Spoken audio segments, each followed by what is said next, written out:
nem olhos viram, nem ouvidos ouviram, nem penetrou em coração humano aquilo que o Senhor tem preparado para aqueles que o amam. Aleluia. Tu és santo, Senhor. Tu és santo, Deus. Meu Jesus, Salvador, outro igual não há. Todos os dias quero louvar as maravilhas de teu amor.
tuas promessas incomparáveis. São tuas promessas, Senhor, para nossas vidas, Deus. Incomparáveis são tuas promessas para mim. Aleluia. Nós te louvamos, Senhor, porque tu tens muitas promessas ainda para nós, Senhor. Nós sabemos, Senhor, que os teus sonhos hão de cumprir, Senhor. Nós sabemos, Pai, que tu és um Deus que não falha, Deus, um Deus que não volta atrás, Senhor, um Deus que não mente, Pai. Por isso, Senhor Jesus, nós queremos, Senhor, ouvir, Pai, as tuas promessas para nossas vidas, Deus. Nós queremos, Senhor Jesus, estar dispostos, Pai, com o coração aberto, Deus. Cumpra em nós o teu querer, Deus. Aleluia, Pai. Amém, Deus.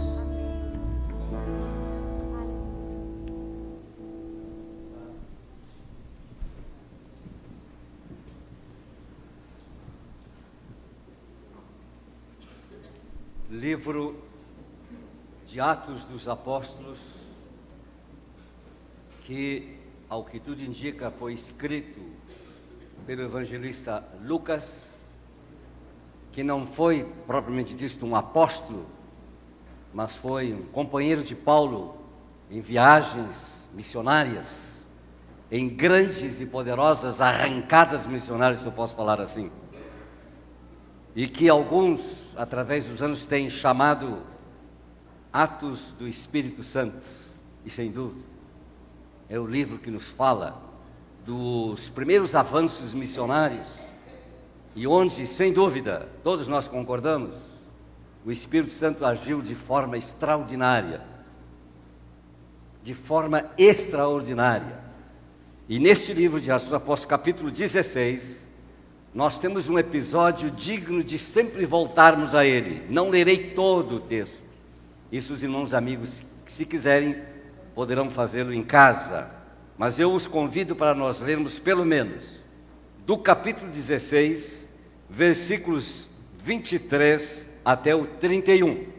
Como já estiveram um bom tempo em pé, podem ficar assentados, mas com muita reverência e, mais do que isso, com muito apreço à palavra, vamos ler e ouvir o que o Senhor nos fala já pela própria palavra. Atos 16, 25 a 31. Por volta da meia-noite, Paulo e Silas estavam orando e cantando louvores ou hinos a Deus, e os outros presos os ouviam. De repente, houve um terremoto tão violento que os alicerces da prisão foram abalados. Imediatamente todas as portas se abriram. E o que aconteceu? E as correntes de todos, ou seja, de todos os presos, se soltaram. O carcereiro acordou e, vendo abertas as portas da prisão, desembainhou a sua espada para se matar, porque pensava que os presos tivessem fugido. Mas Paulo gritou: não faça isso, estamos todos aqui. Glória a Deus. Glória a Deus, sou eu que diz, não está no texto. O carcereiro pediu luz, entrou correndo e trêmulo prostrou-se diante de Paulo e Silas. Então levou-os para fora e perguntou: senhores, que devo fazer para ser salvo? E eles responderam: crê ou creia no Senhor Jesus Cristo e serás salvos, ou serão salvos, você e a sua casa. Lema da Betel para este ano: juntos, eu e a minha casa serviremos ao Senhor. Nada melhor do que estarmos sempre conectados com a palavra, com as linhas mestras da palavra de Deus. Aí seremos abençoados. Que episódio tremendo! Que coisas maravilhosas Deus estava fazendo. E eu me propus, porque Deus colocou fortemente essa palavra no meu coração nessa última semana, palavra que eu conheço desde menino, Desde menino, antes da adolescência, eu ouvia missionários, pastores, missionários pregar sobre esse texto. Sempre era uma apoteose de culto. Sempre. E a palavra não mudou no seu poder. E quando eu meditava boas horas sobre esse texto, me debrucei sobre ele, então me veio à mente um tema em cima desse episódio, desse texto. Verdades sobre um milagre missionário libertador. Diga isso comigo. Depois vamos pedir para repetirem muitas coisas, como se faz hoje modernamente. Os pregadores hoje modernos pedem para o público que esteja sempre repetindo. De vez em quando é bom, mas não sempre. Mas o tema eu gostaria que vocês repetissem comigo. Verdades sobre um milagre missionário libertador. Missionário / libertador. Nós temos um texto aqui que podemos chamar de texto missionário. Sem dúvida nenhuma, texto missionário, episódio essencialmente, poderosamente missionário. E aqui somos informados sobre um prodígio, se podemos usar essa palavra, acho que sim, divino, que podemos denominar, não é? Assim eu penso, um ato, uma ação miraculosa de Deus, no momento em que a obra missionária estava começando fortemente. E era, sem dúvida, um grande e abençoado começo das obras de missões, através de 2 homens, principalmente, depois de outros, neste caso, Paulo e Silas. O episódio aconteceu em Filipos, cidade importante do Império Romano, cidade que tinha adquirido o status de cidade romana, por várias razões, não vem o caso de explicar isso. Colônia romana. Ali os habitantes daquela cidade tinham os direitos que todo cidadão romano tinha. Nem todas as cidades tinham esses direitos. E ali começava, inicialmente de uma maneira muito pequena, eu diria assim, quase insignificante, se pode usar uma palavra dessa. Nada no reino de Deus é insignificante. Até um pequeno começo. Nada. Porque na verdade começou com uma pequena reunião com algumas mulheres, não havia sinagoga. A lei judaica dizia que para haver uma sinagoga numa cidade, num lugar, tinha que haver pelo menos 10 homens judeus, tementes a Deus. Não tinha. Havia mulheres piedosas, entre elas Lídia, e muitos irmãos conhecem a história dela. Primeira mulher europeia, né, convertida ao Senhor. Primeiro convertido na Europa, a Lídia. Mas Deus, mesmo começando assim, aos nossos olhos e pelos nossos conhecimentos humanos, começando assim, muito pequeno, muito insignificantemente, Deus é grande. E Deus começa às vezes bem pequeno, sabe? Para fazer grandes coisas. Quando Deus começou uma pequena obra na tua vida, na minha vida, começou uma grande obra.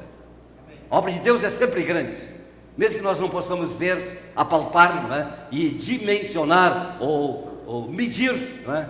As obras do Senhor. Deus estava começando uma grande obra. Deus intervém milagrosamente, porque os servos de Deus, por causa do Evangelho, não por serem bandidos, estavam presos. Presos num cárcere romano daquela época. Vocês nem imaginam o que era isso, não preciso explicar. Um pavor. Mas estavam alegres, diz o contexto, né? Ao invés de murmurar, se perguntar, se questionar e questionar a Deus, por que estou nessa situação? Por que estamos desse jeito aqui, pregando o Evangelho das boas novas, pregando a Cristo, pregando o Senhor, e agora o nosso destino é esse? Nada disso. O texto nos informa que lá pela meia-noite, ao invés de murmurarem, seja, Paulo e Silas estavam cantando e louvando a Deus. E os presos escutavam. Foi um culto diferente, né? Não num templo, num santuário, um culto na prisão. Deus intervém poderosamente. Deus faz aquilo que Paulo e Silas não podiam fazer. Há um terremoto e Deus usa os poderes da natureza, que toda a natureza pertence a Ele. Amém? Por isso, a natureza não pertence a si própria. A natureza não se fez a si própria. A natureza não está nas mãos de ninguém, a não ser nas mãos de Deus. Deus é o Senhor dos céus e da terra. Deus é o Senhor sobre os mares e sobre a terra. Deus é o Senhor sobre as estrelas. Elas não nos governam, Deus as governa. É isso que diz a Bíblia. E Deus mandou um terremoto. E a consequência foi que, com esse terremoto, as correntes dos presos se soltaram. E o carcereiro se viu, como nós dizemos hoje, de que maneira? Como é que vocês dizem hoje? Como é que vocês dizem hoje? e apenas. Tem outra palavra que é mais comum. O carcereiro se viu em apuros. Quando ele percebeu que pelo terremoto as portas da prisão se abriram e mesmo as correntes estavam quebradas, ele podia ir para uma pena que nós chamamos pena de morte. Na verdade, naquele evento, naquele acontecimento, naquele episódio, 3 realidades se conjugaram: missões, milagre, libertação. Diga isso comigo, isso eu quero que vocês repitam. Eu não vou pedir para repetir toda hora, não. Missões, milagre, libertação. Guardemos bem essas coisas que são muito importantes para nós entendermos todo o contexto. 3 realidades se reuniram e se conjugaram naquele episódio: missões, milagre e libertação. E daí este tema que eu propus: verdade sobre milagre missionário e libertador. A primeira verdade, entre outras, e a ordem dos fatores não altera o produto, a primeira verdade é esta: aquele milagre despertou a pergunta mais importante para a vida aqui nesta terra, a pergunta mais importante para todo ser humano, grande ou pequeno: o que é que eu devo fazer para ser salvo? Porque nós, ao longo de nossa trajetória humana, terrestre, nós enfrentamos 1000 questões, nós temos que resolver 1000 coisas e responder 1000 perguntas, mas esta é a principal. Espero que todos nós já tenhamos resolvido essa questão, amém? Se alguém nos assiste online, se algum amigo que costuma ouvir as pregações e participar do nosso culto online ainda não resolveu essa questão, meu amigo, seja quem fores, eu te digo em nome de Jesus, resolva essa questão o mais breve possível. A questão mais vital para o ser humano não é dinheiro, não é a posição social, não é algum cargo e alguma função na sociedade. A questão mais séria e também mais importante é a questão da salvação. Foi também essa mesma questão que um moço rico veio e religiosamente, e até com gestos e posturas de adoração, veio a Jesus e perguntou: Senhor, o que é necessário fazer? O que eu devo fazer para dar a vida eterna? Vocês conhecem a história, quem lê a Bíblia sabe qual foi a resposta de Jesus e qual foi a reação. Saiu, pelo menos naquele momento, sem salvação. Era agarrado no dinheiro, nas coisas materiais, tinha resolvido até certo ponto essa questão financeira, material, mas não tinha resolvido a questão principal da vida. Você, meu amigo, já resolveu essa questão? Hoje é dia de salvação, é noite de salvação, é noite missionária, para nós dizermos alto e bom som a todo mundo, a todos quantos nos ouvem, que essa questão é por demais importante, e bendito és tu, e bendito somos nós, se já temos resolvido essa questão conforme Deus quer. Não adianta ganhares o mundo inteiro, não adianta ganhares títulos, não adianta teres muito bom resultado profissional, e isso é bom, evidentemente, se essa questão não for resolvida. É nosso desejo como igreja evangélica, é desejo de Deus, é desejo dos céus, que ouvindo esta palavra, como de resto ouvindo a pregação do Evangelho em qualquer outro lugar do mundo, nesta noite, que as pessoas saiam resolvendo essa questão, porque ela é a mais importante da vida. E vejam bem, meus amigos, e aqui inclusive pode começar uma longa discussão teológica, no meu caso. A gente pode se perguntar, e os comentaristas se perguntam: afinal de contas, esse carcereiro romano, ele sabia de que estava falando? Que tipo de salvação ele queria? E aqui as opiniões se dividem. Alguns acham que ele não tinha condições para estar pedindo salvação espiritual, ele estava pedindo uma salvação física. Acho que não. Não, eu concordo com os outros comentaristas que dizem não. A questão, inclusive física, estava resolvido. E o medo, se podemos também raciocinar assim, ele teria medo, de repente, de que seria punido? Não teria mais medo agora, não sabe?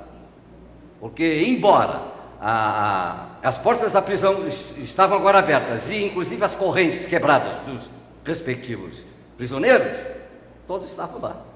Qual era o problema? Não podia ser acusado por ninguém e não podia levar uma pena capital, né? E ser levado não só à prisão, mas até à morte, causa da dureza do Império Romano, que não toleraria uma coisa dessa. Afinal, ele era o responsável, não podia dormir nem dormir. O texto diz que ele se acordou, mas ele era um carcereiro, não tinha que dormir. Guarda não dorme, não é assim? Qual é a regra militar? Eu não fui militar, mas eu sei que é assim. Teoricamente. Guarda não pode dormir. E o texto diz que ele se acordou e, é claro, se assustou. Posso imaginar, levemente posso imaginar o que se passou na cabeça daquele homem. O texto diz também, né? Ele puxou da espada e ia fazer o quê? Ia se matar a si próprio, porque senão ia degolá-lo, né? Mas não era mais preciso, os presos todos estavam lá. Porque vejam bem, ele fez essa pergunta tão célebre e tão vital depois que Paulo disse para ele: não faça isso, não se mate, não use a espada. Todos nós estamos aqui, não há motivo para isso. Depois disso é que ele traz e expressa uma pergunta desse teor e dessa natureza e dessa seriedade: Senhores, o que eu devo fazer para ser salvo? E por isso eu estou do lado dos comentaristas que dizem: não, meus amigos, a mesma luz que brilhou lá na prisão e arrebentou com as correntes, quebrou as correntes e soltou e abriu as portas, essa mesma luz também entrou na mente e no coração dele. Posso ouvir um amém? Amém. Piamente eu creio nisso. A mesma luz do Espírito Santo, o mesmo poder de Deus que foi lá, abriu as portas, quebrou as correntes, também agiu aqui. Agiu aqui. Às vezes eu gosto de gestos. Se vocês quiserem, façam comigo, que nem no escola dominical. Agiu aqui. Faça um gesto comigo. E agiu aqui. Nem só aqui, e nem só aqui. O Evangelho faz uma obra completa. O Evangelho mexe com a cabeça do indivíduo e mexe com o coração. É uma obra completa. Mexe com a cabeça porque Deus deu entendimento, Deus deu cabeça. E não é só essa questão de cabeça física. Deus deu não só o cérebro como uma massa encefálica. Deus deu a capacidade do homem raciocinar, pensar e reavaliar as coisas, de avaliar as coisas. A mente humana é um dos grandes, maravilhosos presentes de Deus ao ser humano. A tua mente é algo poderoso, poderosíssimo. Mas não pode ficar só na mente, tem que alcançar o coração. A obra de Deus é completa. A obra de Deus é completa. Eu creio que o Espírito Santo mexeu na mente desse carcereiro e mexeu no seu coração. E é por isso que ele pergunta: o que eu tenho que fazer para ser salvo? E não do ponto de vista de libertação física, mas muito mais assim, creio eu, e digo mais uma vez, me alinho com os pensadores bíblicos que pensam assim, dizem assim, é que o Espírito Santo estava operando. Iluminou a mente do carcereiro, iluminou o coração do carcereiro, e ele podia perguntar agora assim, a coisa mais importante da vida: o que eu tenho que fazer para ser salvo? A questão da salvação é tremendamente séria. Aquele carcereiro, aquele militar romano, ele estava interessado na salvação. Tanto é que depois da resposta de Paulo, ele fez o que tinha que fazer. E logo em seguida pensaremos 2 minutos sobre isso. Eu repito, só a luz do Evangelho, só a luz do Espírito Santo é que pode clarear tudo. Amém? Irmãos, eu peço que vocês, crentes de muitos anos, de poucos anos, olhem para mim e pensem comigo. Nós estamos tão acostumados a ouvir essas coisas, alguns de nós desde os 7 anos de idade, como é o meu caso. Nós estamos tão acostumados à pregação que nós não paramos para meditar e refletir o que isso significa. Já passa batido, porque nós já ouvimos 1000 vezes. Mas hoje, novamente, porque assim Deus quis que essa palavra fosse pregada hoje, eu quero lhes dizer, e para mim mesmo, quando a luz do Espírito Santo opera, clareia tudo. Clareia em todos os sentidos. Inclusive o Espírito Santo pode de um minuto para outro esclarecer tudo aquilo que você levou 20 anos não entendendo. Você lia a mesma palavra, você ouvia a mesma palavra e não entendia nada. E de repente clareou de uma maneira específica e especial a luz do Espírito Santo e clareou tudo. E você sai dizendo: hoje entendi. Amém? Amém. É fantasia do pregador? Não, temos ouvido muitos testemunhos, glória a Deus por isso. Quando o Espírito Santo age e ilumina a nossa mente e nosso coração, além da iluminação física, mas para essa iluminação nós temos soluções humanas, nós temos a lâmpada, nós temos as tecnologias, não é verdade? Mas a iluminação que vem de Deus para iluminar a mente e o coração, essa é exclusiva de Deus, do Espírito Santo, e é o que todo mundo está precisando. Também nós crentes mais velhos, também eu como pregador, ao me debruçar sobre a palavra de Deus, e disso falo e testemunho em todos os pregadores do mundo, se é que são pregadores do Evangelho, precisamos de novo uma iluminação do Espírito Santo, para que Ele fale conosco, ilumine a mente, ilumine o coração. De repente a velha e conhecida e antiga palavra que talvez não nos falava nada, de repente nos fala de novo poderosamente, é verdade? E o mesmo texto que você já ouviu 1000 vezes, sobre o qual até alguns dizem não precisa ouvir demais, é sempre a mesma coisa, não precisa ouvir de novo, precisa sim, porque de repente o Espírito Santo te lança uma nova luz. E você está dizendo, hoje compreendi, e os resultados são fabulosos. Rogo a Deus que o Espírito Santo te ilumine essa nova semana, e quando tu estiveres lendo de novo a tua Bíblia, fazendo o teu estudo bíblico particular, e quando tu vieres para o culto, que o Espírito Santo ilumine a tua mente, e ore pelos pregadores. Gente, é muito mais sério do que vocês pensam. Orem pelos pregadores. Pregadores não têm que estar contando histórias no púlpito, só se forem histórias bíblicas, testemunhos verdadeiros. Pregadores não têm que estar contando piada, embora um humor seja muito bom, às vezes até para aliviar um pouquinho, né? O Espírito Santo não precisa dessa ajuda. Vocês pensam que o Espírito Santo precisa de piada? Isso é coisa do homem. E não digo que seja de todo mal, às vezes um humor assim gostoso até pode. Não se preocupe com isso. Há uma linha de pregadores americanos, até já está passando, estamos nos livros de homilética, sempre abra o culto e a pregação com uma piada. Eu não preciso disso. Onde é que você lê isso na Bíblia? Será que o Espírito Santo hoje não tem o mesmo poder para abrir corações, abrir mentes, iluminar corações, iluminar mentes e transformar as vidas? Sempre teve e sempre terá. Essa obra não é do homem. Essa obra não é do pastor Lima, não é do pastor Marcos, não é de nenhum missionário humano. Essa obra é de Deus. É Ele quem faz a sua missão. Nós somos apenas servos. Orem pelos pregadores. Não saiam se queixando de algum culto, mas que pregação, não entendi nada, o pregador não disse nada. Orem pelos pregadores, seja quem for, para que Deus ilumine os seus pregadores. E quando eles abram a Bíblia, eles possam transmitir o recado de Deus. E quando eles estiverem lá no escritório, debruçados sobre a palavra, horas e horas, como geralmente é assim, todos os pregadores sabem que é assim, que o Espírito Santo venha com a sua luz, porque o Espírito Santo, onde ele opera, ele clareia tudo, como fez lá no cárcere, na prisão em Filipos, e como faz hoje aqui, que não é prisão, é um templo de adoração, mas quem sabe alguém ainda precisa de uma iluminação toda especial, e aqui está Deus, aqui está Jesus, aqui está o Espírito Santo, aqui está a sua palavra, para clarear tudo, para que você não volte com dúvidas para casa. Posso ouvir um amém? Amém. Uma outra, segunda grande verdade, é preciso crer. Bom, aqui a gente tinha que falar 2 horas, mas claro que não vou fazê-lo. Interessante, que resposta simples, né? Paulo não faz nenhuma pregação teológica, nem era o caso. Não começa a explicar as escrituras de Gênesis até o Apocalipse, aliás, o Apocalipse não estava escrito naquela época.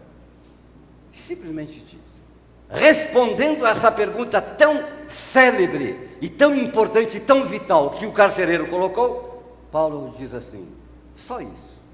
Creia no Senhor Jesus Cristo, e você será salvo, e a sua casa, a sua família também. Glória a Deus. Creia. Simples. Num primeiro momento, mais do que simples, mas deve ser dito com todas as letras, simples, mas desafiador. Creia. É tão simples. Não é tão simples assim. Se eu fosse fazer uma enquete, não vou fazê-lo, e os meus ouvintes aqui, neste local, fossem bem sinceros como são, certamente nós ouviríamos algumas colocações assim, pastor, foi tão difícil crer. Ou todos aqui vão dizer para mim, não, foi a coisa mais simples e mais fácil crer. É assim? Não, devemos ser sinceros. Olha, algumas pessoas tiveram uma luta tremenda, uma luta com as trevas, Tem gente, meus amigos, e disso tenho ouvido testemunhos como pregador. Olha, amigos e irmãos, tem gente que suou frio e suou quente. Tem gente que quase se desesperou no banco ao ouvir a pregação da palavra de Deus, quando o Espírito Santo tocou e mexeu com elas, com suas vidas, seus corações e suas mentes. E foi difícil. Eu já lhes conto aqui uma quarta vez, eu sei que falei 3 vezes sobre isso, mas nem todos estavam aqui. Nunca me esqueço, e posso falar online, não tem nenhum problema. Não sei se essa pessoa ainda vive, porque não é aqui de Porto Alegre. E se ela vive e me ouvir, não tem nenhum problema. Era um ex-pastor de uma igreja evangélica no Brasil, de língua alemã. Nos encontramos numa cidade onde eu estava morando. Ele já sabia quem eu era, por ouvir, nunca tínhamos encontrado pessoalmente. Ele ficou sabendo quem eu era, ouviu eu falar alemão e disse: o senhor é fulano e tal, pastor Lima, que fala alemão? Sim. Ele começou a falar alemão. Ele começou a dizer, rapidamente: sou pastor dessa igreja, não vou dizer o nome da igreja. Mas, pastor Lima, diz ele, falando de alemão comigo, eu cheguei em um momento no meu ministério, pastor, que eu tive que entregar o meu cargo. E desci do púlpito, porque eu estava pregando algo ou várias coisas que eu mesmo não queria. Eu levei um susto. Quando nós conversamos um pouquinho mais, falando em alemão, era a língua mãe dele, eu disse algumas coisas, dei meu testemunho, um pregador bem mais jovem do que hoje, e bem mais jovem do que ele naquela época. Ele disse assim, exatamente assim, em alemão, eu vou traduzir: pastor Lima, eu gostaria de ter essa certeza que o senhor tem. Ele disse assim, as lágrimas corriam. E ele disse assim: eu gostaria de ter essa fé, essa confiança que o senhor tem, mas eu não tenho. Por isso eu não queria ser hipócrita, deixei o púlpito da minha igreja e não sou mais pastor. Misericórdia, como diz o irmão João. Eu nunca me esqueci disso. Esse testemunho dessa pessoa sempre, ele me marcou e eu fico sempre me lembrando disso. Meus amigos, crer não é tão fácil assim. Há milhares de pessoas que são sinceras, até gostariam de poder crer e não conseguem. Não sei como explicar isso, não devo explicar, isso fica para Deus. Crer é desafiador, sabe por quê? Rapidamente, por 2 razões. Primeiro, porque quando eu digo que creio em Jesus, eu não apenas estou dizendo que eu admito que Ele exista, isso é uma coisa. A Bíblia diz que até os demônios creem em Deus, mas nem por isso vão ser salvos. Quando a Bíblia fala em crer em Jesus, em crer em Deus, a Bíblia está dizendo que eu me nego a mim mesmo e me entrego a Ele. Amém? Amém. Ou seja, eu abro mão da minha autonomia. Não significa viver com baixa autoestima. Eu não tenho tempo agora para falar sobre isso, falo sobre uma outra ocasião. Autoestima é uma questão muito séria, os psicólogos estudam muito isso, né, irmã José? Autoestima. E se discute ainda hoje entre os meios evangélicos. Como é? Um crente pode ter autoestima alta, baixa? Não é o caso, eu não faço isso. Estou dizendo, e isso eu quero dizer com todas as letras, isso não significa viver uma vida de baixa autoestima. Não é isso que Jesus está dizendo. Quando Jesus disse: se alguém quiser vir após mim, negue-se a si mesmo.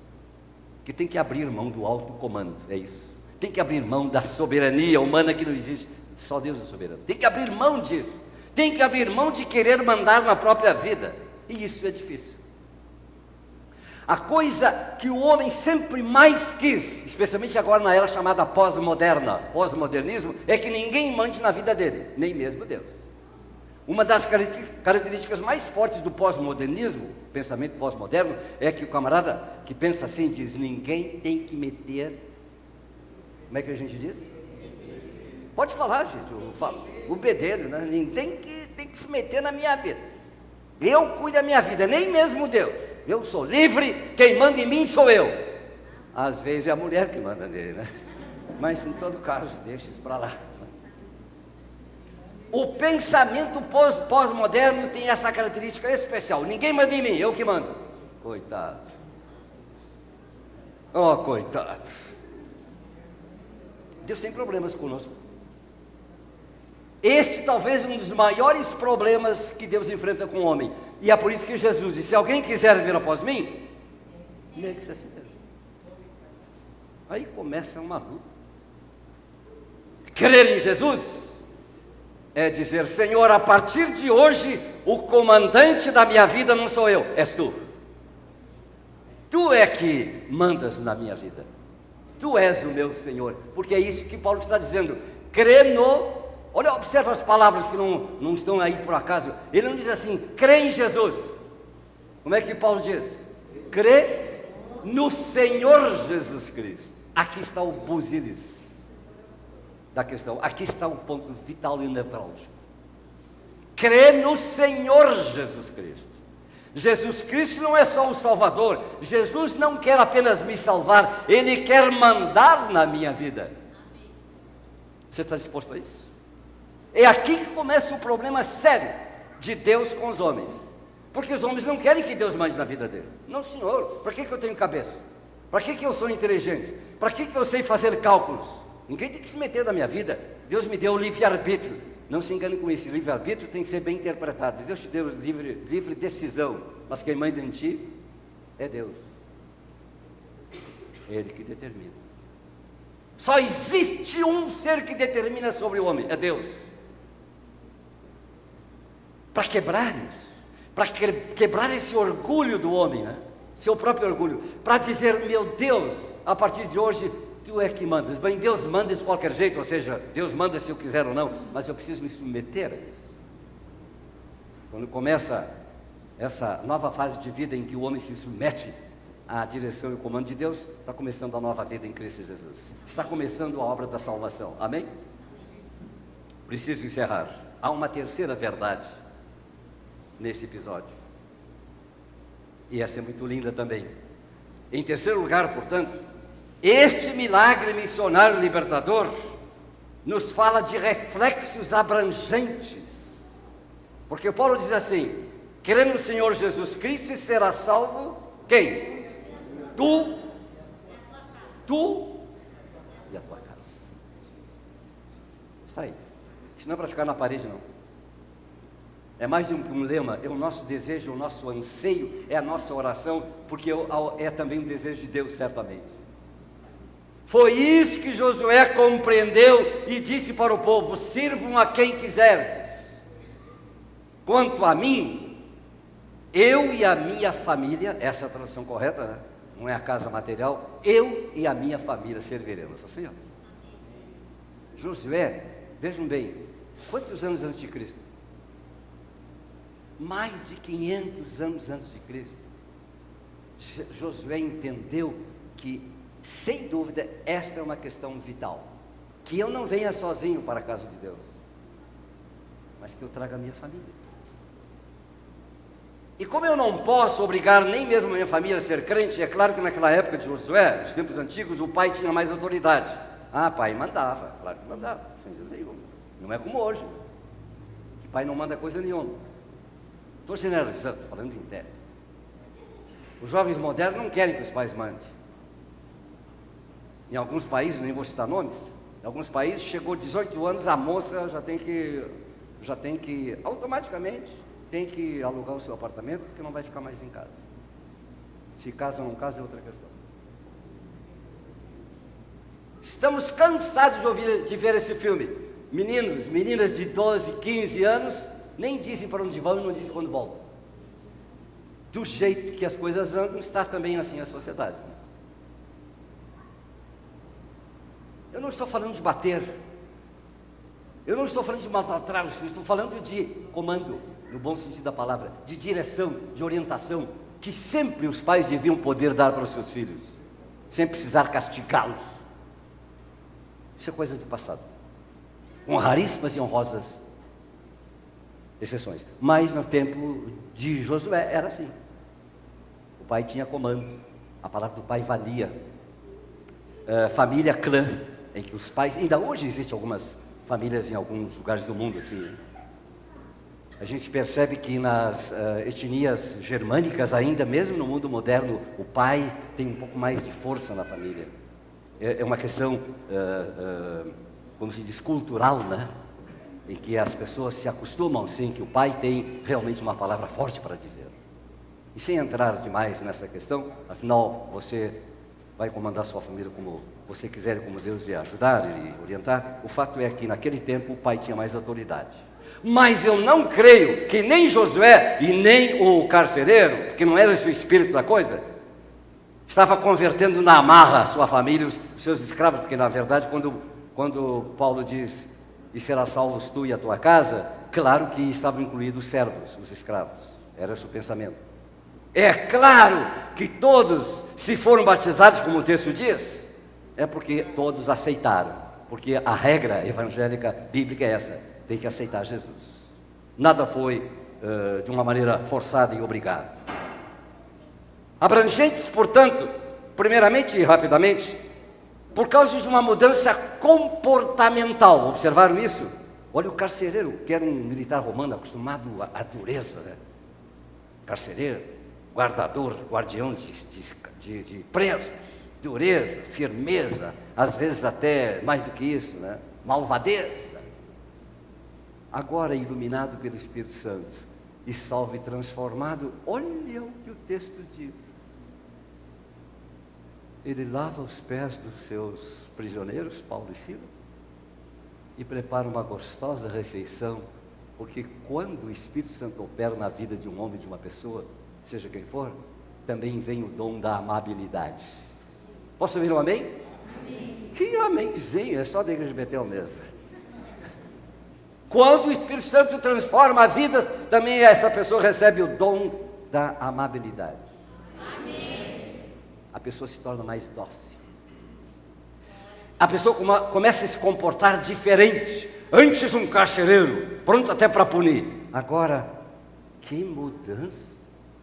Transformado, bondoso, lavando os pés dos seus, até bem pouquinhos minutos, encarcerados, e oferecendo a eles uma boa refeição. Claro, vem uma outra questão aqui. O carcereiro logo reconheceu, esses homens são de Deus. Esses encarcerados são diferentes mesmo. Esses dois aí são diferentes. Que o mundo possa ver isso. E que até os inimigos possam ver, esse povo é diferente mesmo. Amém? Concluo, porque não posso me estender mais. Mas sobretudo mudança em nível espiritual. Este homem agora está salvo. Este homem está alcançado pelo Evangelho de Jesus Cristo, que é um Evangelho transformador. Este homem agora é um novo homem, é um novo carcereiro, nem sei se continuou na profissão, é um novo militar, é um novo pai, é um novo esposo, porque agora é um cristão, e agora os seus, a sua família, inclusive os seus escravos, porque ele tinha servos, todos estão debaixo do comando do Senhor. A obra missionária é assim, é uma obra completa, é fantasticamente completa, quando Deus opera e faz tudo isso que Ele sabe fazer.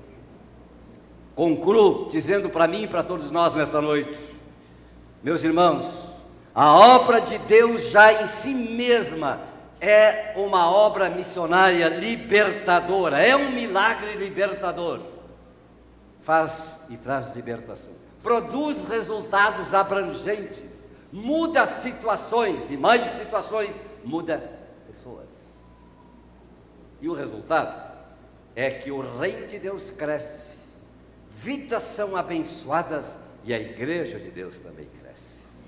Amém? Não é isso que nós queremos? Não é essa a nossa oração? Não é isso que nós estamos pedindo a Deus? Uma escola unical cheia de crianças, a jovens e adultos, gente nova e gente, não digo velha, gente madura.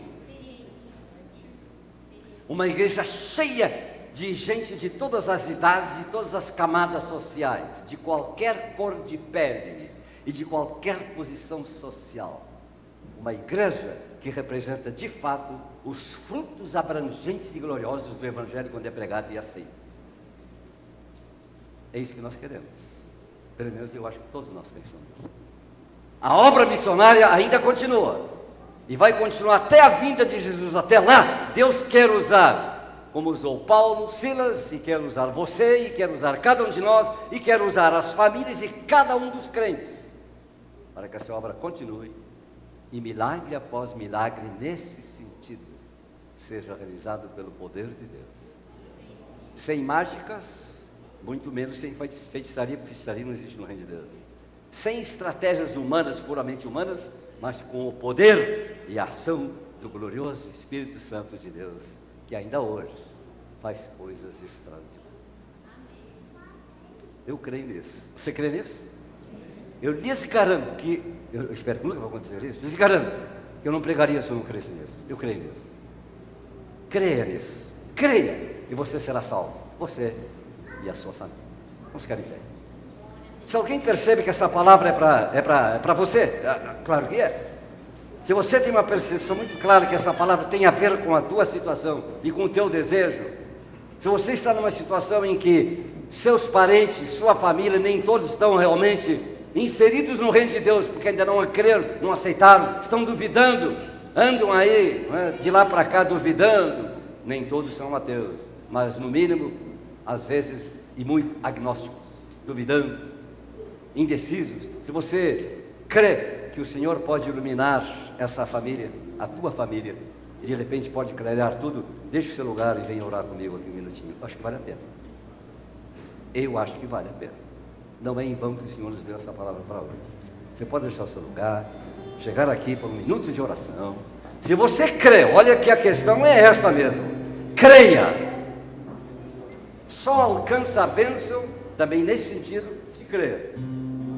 Aqui a incredulidade impede tudo, mas a fé abre portas. Chegue mais perto de mim. Chegue mais perto de mim. Se você crê, Jesus disse: se creres, verás a glória de Deus. Então vamos orar. Se alguém está conosco neste culto e ainda não tinha entregue a sua vida a este Jesus, e ainda não disse assim: Jesus, a partir de hoje tu és o comandante da minha vida, eu vou entregar tudo a ti. Meu amigo, não volte para casa desse jeito. Venha, aceite Jesus e deixe Jesus ser o comandante da sua vida. Faça isso. Você verá como não é conversa fiada. É algo extraordinário. E se algum crente tem percebido ao longo dessa mensagem que precisa dizer de novo para Deus: meu Deus, eu quero que tu de fato tomes o comando da minha vida, meus negócios, minha situação financeira, meu emprego e tudo mais. Meu irmão, por que você se acanha de vir aqui? Pode vir. E não precisa me contar nada, não precisa saber. Porque o Senhor quer pegar tudo isso nas mãos dele, poderosas. E vai fazer tudo aquilo que eu não sei fazer, que você não sabe fazer. Teus negócios, teus estudos, tua casa, tudo. É só dizer para Jesus: Senhor, eu creio que tu podes realmente tomar o comando da minha vida e de tudo da minha vida. Então venha e vamos orar juntos. Louvado seja o nome do Senhor. Vamos levantar nossa mão direita para os céus. É Deus quem faz a sua obra, é o Espírito Santo que ilumina as nossas mentes e corações. Estou feliz por vocês aqui na frente, por perceber e entender que o Senhor tem falado a mentes e corações. Aleluias. Olha a questão do filho, do neto, do parente, do amigo drogado, perdido. Venha orar por ele. Olha a questão do filho, do neto, do primo, do parente que está perdido na bebida alcoólica. Venha orar por ele. Venha pedir a Deus que Deus tenha misericórdia. Olha para aquele seu parente que até conhece o Evangelho, anda debochando, anda se rindo da igreja, dizendo que isso é bobagem. Ore por ele, para que Deus tenha misericórdia. Venha aqui orar, clamar o teu Deus. Deus sabe fazer coisas extraordinárias. Louvado seja o nome do Senhor. Peço aos irmãos diáconos, são membros aqui da igreja e também são auxiliares, para virem aqui orar comigo. Eu peço aos irmãos diáconos para chegarem aqui. Momento de luta espiritual.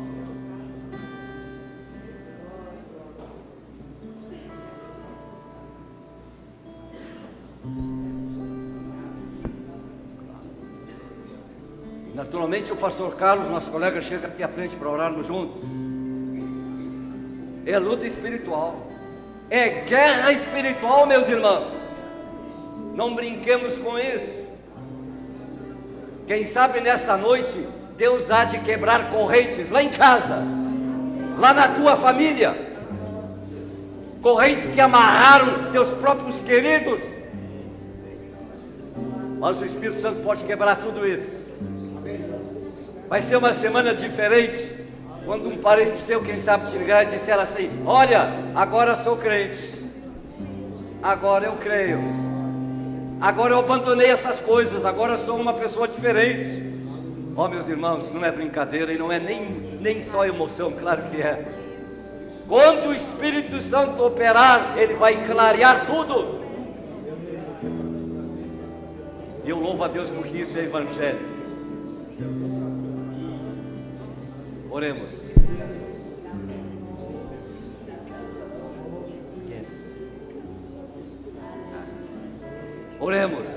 Oremos pelo Bira, aquela pessoa da rua ali. Oremos. Lá no seu banco, clame ao Senhor, não é brincadeira. Clame ao Senhor, peça a iluminação do Espírito Santo. Deixe o Espírito Santo operar. E eu te louvo, Senhor, que nesta noite a tua palavra, como sempre foi e continuará sempre, é verdade. Ainda hoje podemos pregar: creia no Senhor Jesus Cristo e serás salvo, tu e a tua casa. Ainda hoje tu fazes maravilhas, clareias tudo e salvas homens e mulheres, salvas os perdidos e realizas maravilhas e milagres. O maior deles, a salvação. Senhor, tu vês agora cada irmão, cada irmã, cada pessoa aqui orando, do menor até o maior, do mais jovem até o mais velho. Opera grandemente, e que esta semana seja uma semana de grandes resultados para o teu reino, para a glória do teu nome, para crescimento do teu reino, porque queremos ver a tua obra crescer, essa obra missionária que engloba todo mundo, porque todos precisam ouvir que só tu és o Salvador, só tu és o Senhor. Oramos e declaramos isso em nome e por amor de Jesus, nosso querido e único Salvador. Amém. E o povo de Deus diz com alegria: amém. Amém quer dizer assim seja. Deus te abençoe.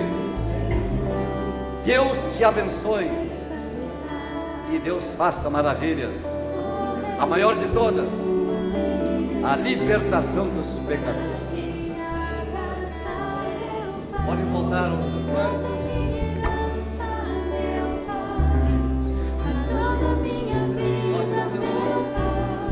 Encerrando a transmissão online,